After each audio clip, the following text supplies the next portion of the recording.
Hello. So I thought this video would be weird without an intro. So here it is. Anyways, enjoy the video.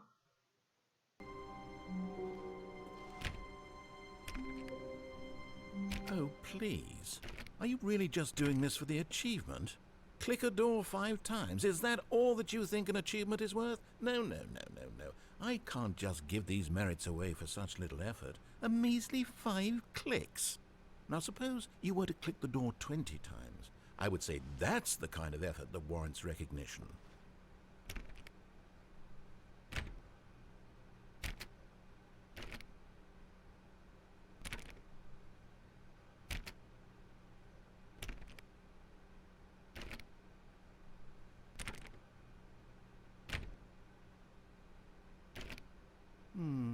I have to say, I'm still not feeling the satisfaction of witnessing true effort for a noble cause. Perhaps 50 clicks will do it. Yes, almost certainly 50 clicks.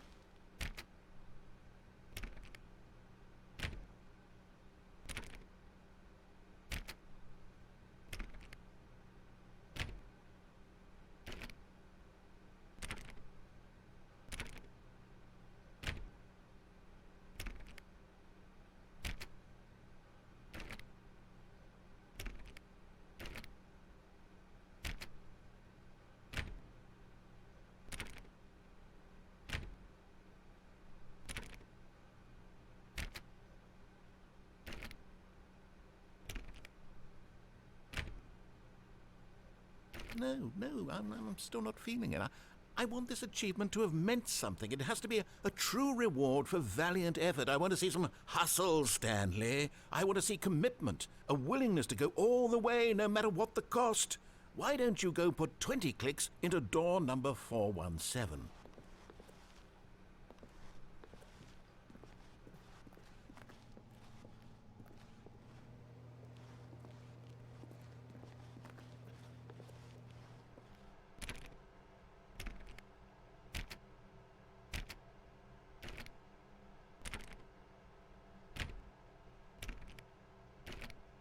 Oh, great. Now, go click a few times on door 437.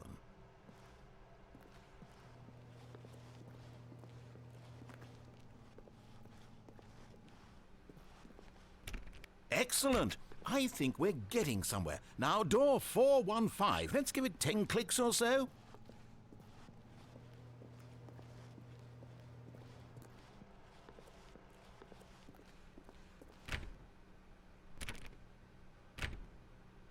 Now, back to door number 437.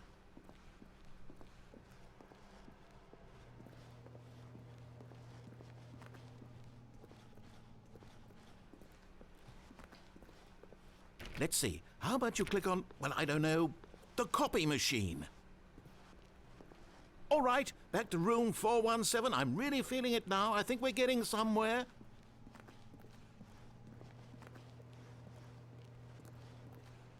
Okay, now go climb on employee 419's desk. Yes! This is great! You're putting it all on the line, Stanley. I like that. All right, let's keep it up. Go give me a few clicks on door 416.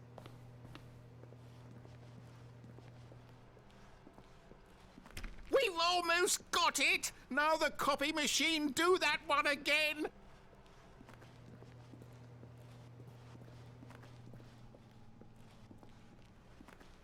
Finish it off, Stanley! 5 clicks on door 430! Yes! We did it! Oh, wow. That felt amazing. Oh, you really earned it, Stanley. Nothing could hold you back. Yes, I'm very proud of how far we've come today. Just think, only a few minutes ago you believed an achievement was worth 5 little clicks. Really now, what were you thinking?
At first, Stanley assumed he'd broken the map until he heard this narration and realized it was part of the game's design all along. He then praised the game for its insightful and witty commentary into the nature of video game structure and its examination of structural narrative tropes. So, now that you're here, what do you think? Isn't this a fun and unique place to be? Why don't we take a minute just to drink it all in? Okay, I'm over it now. What do you think? Are you sick of this gag yet?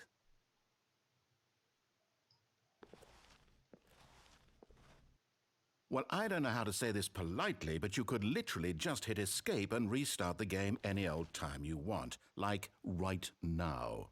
You could have done it just then. Now would also be an appropriate time to quit. Any of these points and so many, many more, all of them are appropriate. I'm enjoying what seems to be an internal conflict going on where you are literally unable to act on your own desires to restart the game. So, just to push the envelope, I'm going to try and make this as miserable as possible and see how long you can maintain. There once was a man named Stanley, who people considered so manly. But the truth must be told, he was not very old and was quite particularly gangly. What Stanley liked most was buttons. He pushed them like some kind of glutton. He did it all day in a meaningful way, but his brain had long ceased to function. Which is why he is in this parable and lives an existence quite terrible. And if you are not strong and keep playing along, you too will become quite unbearable. Yes. You too will become quite unbearable.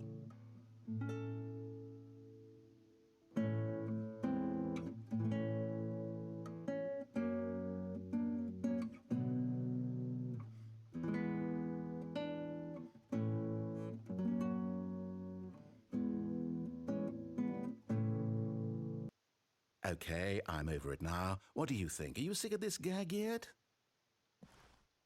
Ah, then in that case we'll continue. But now, here comes the real question. What do you think would have happened if you had told me that you wanted this to stop? Do you think it would have been particularly different? Would I have taken the same idea but rephrased it superficially to fit that answer? Perhaps you never would even have thought of it if I hadn't brought up the issue in the first place. Oh, now think about it. Will it be worth it for you to restart and then come back here just to do the other option? Clearly, this whole gag takes some time. What if the other option is even longer? How long will you spend in total just to have heard all the narration? Oh, and this is rich. Perhaps you've just played the other option, and now you've come to see what happens in this one.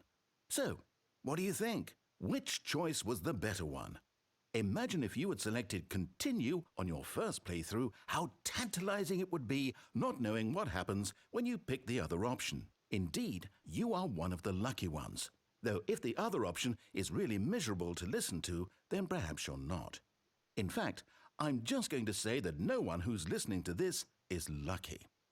Well now, I've built up the other option so much that I'm going to stop talking and leave you to your decision whether to come back here, continue with the game, or just sit in this spot forever and ever. Cheers. Stanley decided to go up to his boss's office, hoping he might find an answer there. Stanley stepped into the broom closet, but there was nothing here, so he turned around and got back on track.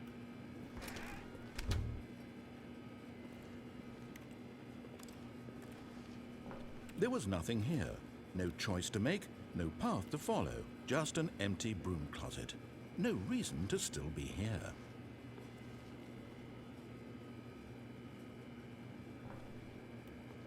It was baffling that Stanley was still just sitting in the broom closet. He wasn't even doing anything. At least if there was something to interact with, he'd be justified in some way. As it is, he's literally just standing there doing sweet FA.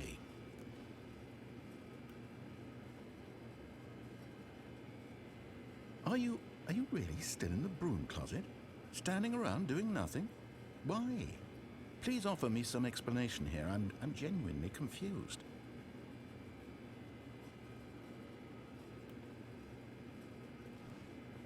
You do realize there's no choice or anything in here, right? If I'd said Stanley walked past the broom closet, at least you would have had a reason for exploring it to find out. But it didn't even occur to me because literally this closet is of absolutely no significance to the story whatsoever. I never would have thought to mention it.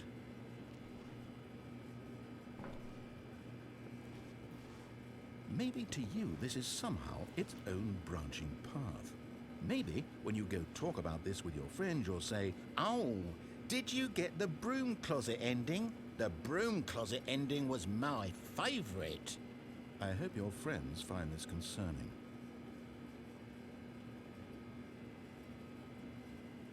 Stanley was fat and ugly and really stupid. He probably only got the job because of a family connection. That's how stupid he is. That or with drug money. Also, Stanley is addicted to drugs and hookers. Well, I've come to a very definite conclusion about what's going on right now. You're dead.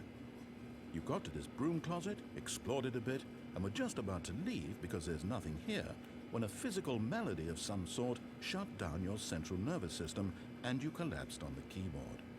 Well, in a situation like this, the responsible thing is to alert someone nearby so as to ensure that your body is taken care of before it begins to decompose. Hello? Anyone who happens to be nearby? The person at this computer is dead. He or she has fallen prey to any number of your countless human physiological vulnerabilities. It's indicative of the long-term sustainability of your species. Please remove their corpse from the area and instruct another human to take their place at the computer, making sure they understand basic first-person video game mechanics and filling them in on the history of narrative tropes in video gaming, so that the irony and insightful commentary of this game is not lost on them. All right, when you've done that, just step out into the hallway.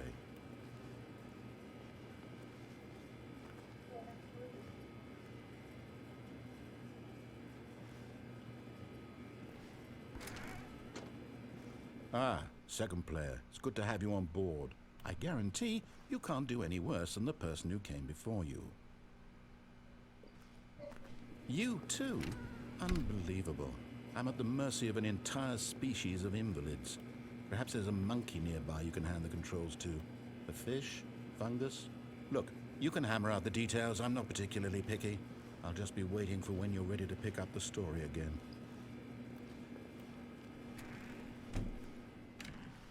I need to go up to his boss's office, hoping he... Oh, no, no, not again. I won't be part of this. I'm not going to encourage you. I'm not going to say anything at all. I'm just going to be patient and wait for you to finish whatever it is you enjoy doing so much in this room. Please take your time. Stepping into his manager's office, Stanley was once again stunned to discover not an indication of any human life.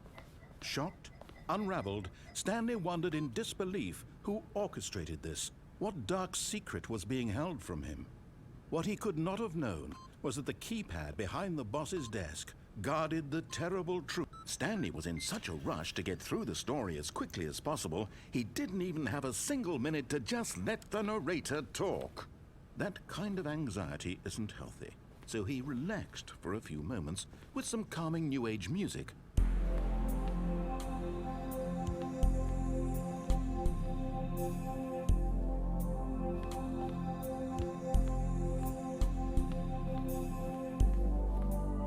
Feeling soothed and rejuvenated, Stanley calmly walked forward into the opened passageway.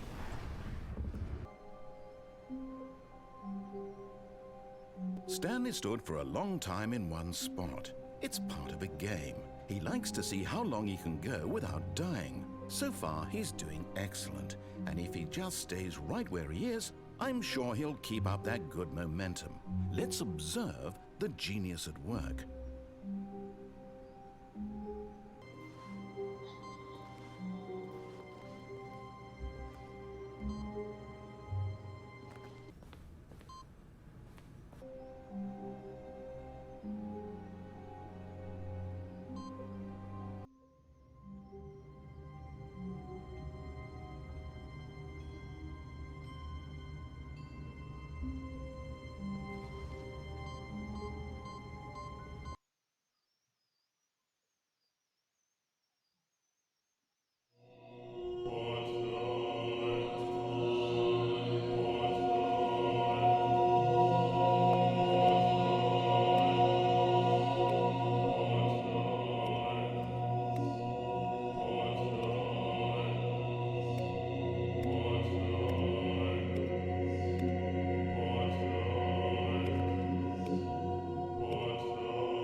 When Stanley came to a set of 2 open doors, he entered the door on his left.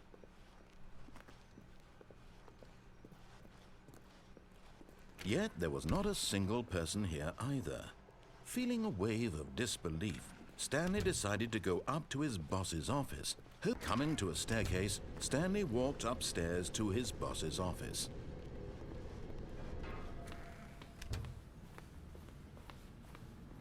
Here's the door, just go.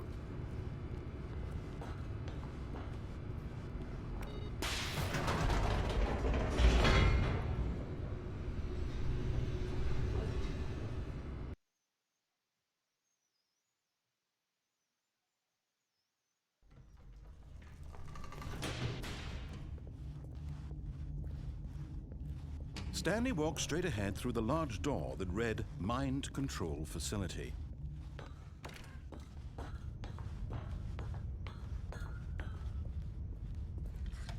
The lights rose on an enormous room packed with television screens. What horrible secret did this place hold? Stanley thought to himself. Did he have the strength to find out?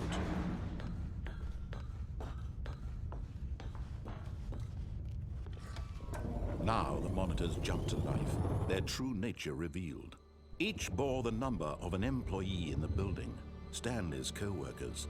The lives of so many individuals reduced to images on a screen, and Stanley, one of them, eternally monitored in this place where freedom meant nothing. This mind control facility, it was too horrible to believe. It couldn't be true. Had Stanley really been under someone's control all this time? Was this the only reason he was happy with his boring job? That his emotions had been manipulated to accept it blindly? No, he refused to believe it. He couldn't accept it. His own life in someone else's control? Never! It was unthinkable, wasn't it? Was it even possible? Had he truly spent his entire life utterly blind to the world? But here was the proof, the heart of the operation. Controls labeled with emotions, happy or sad or content, walking, eating, working, all of it monitored and commanded from this very place. And as the cold reality of his past began to sink in, Stanley decided...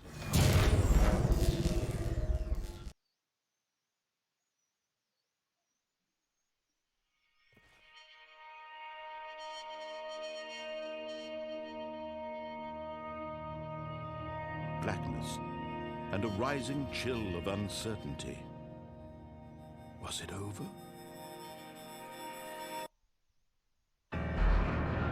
Yes! He had won! He had defeated the machine, unshackled himself from someone else's command. Freedom was mere moments away. And yet, even as the immense door slowly opened, Stanley reflected on how many puzzles still lay unsolved. Where had his co-workers gone? How had he been freed from the machine's grasp? What other mysteries did this strange building hold? But as sunlight streamed into the chamber, he realized none of this mattered to him, for it was not knowledge or even power that he had been seeking, but happiness. Perhaps his goal had not been to understand, but to let go. No longer would anyone tell him where to go, what to do, or how to feel. Whatever life he lives, it will be his. And that was all he needed to know. It was perhaps the only thing worth knowing. Stanley stepped through the open door. Stanley felt the cool breeze upon his skin, the feeling of liberation, the immense possibility of the new path before him. This was exactly the way, right now, that things were meant to happen. And Stanley was happy.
Stanley was once again stunned to discover not an indication of any human life.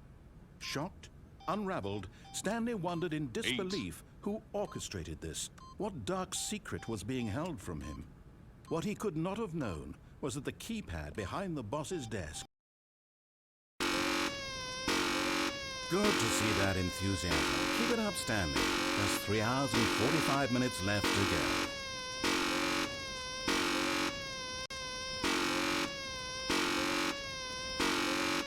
Okay, so clearly you're in it for the long haul. Although I find it hard not to believe you're simply running a program to click the button over and over automatically, which kind of ruins the point of the game, don't you think? Wouldn't that take the art out of it? You can tell me in your post-play test analysis. I hope you weren't expecting more regular intervals of commentary from me, but that's not why you're here, is it? You're here for the game, for the art, for the endlessly spiraling sense of pointlessness and despair. Yes, this is what drives your every action. Keep clicking that button for hope, for freedom, for science, for love. Don't ever, ever stop. Embroiled in thought, and it's occurred to me, this game is incomplete. It's missing something. It still doesn't have that oomph. What is it, I thought to myself? What could possibly be missing from this incredible experience? And then in a moment of rapture, as though delivered by angels, it came to me. Before this moment, I was blind, but those days are behind us. I now understand the true manifestation of this game. It needs a puppy. That's right, this puppy is being lowered toward an aquarium filled with nothing but piranha. Now you have to click the second button to avert the puppy's death in addition to the baby's. This is it, Stanley. Art. I did it. Video games are art. But you have a good 2 hours or so to go, so I'll just let you get to that. No time to waste when there is such a meaningful game to be played. Bonne chance, mon ami. Puppy and the baby are still alive. It warms my heart to see how deeply the message of this game has resonated with you. I can only imagine the joy welling up in your chest, the sheer joy of such pure distilled life essence flowing through your veins. It must be amazing.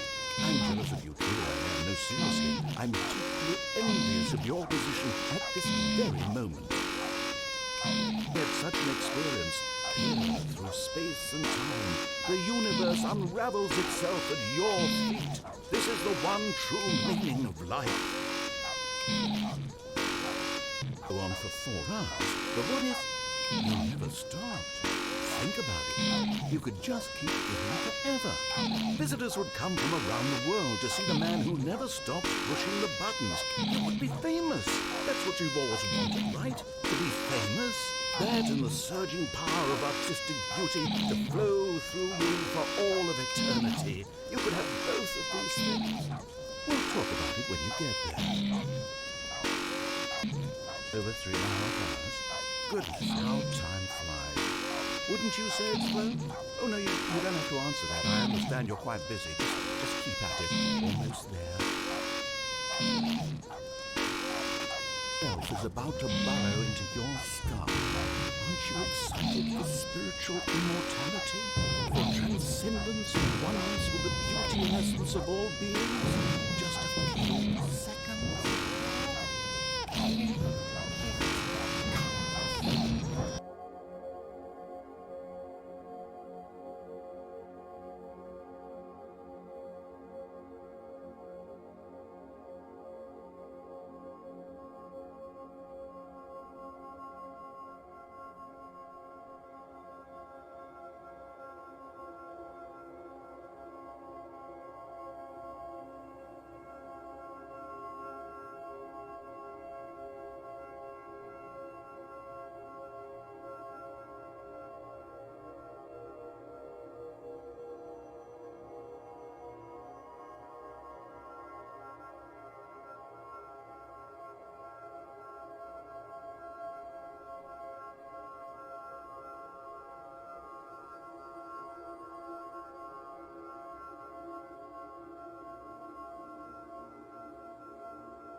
Well, that was the video.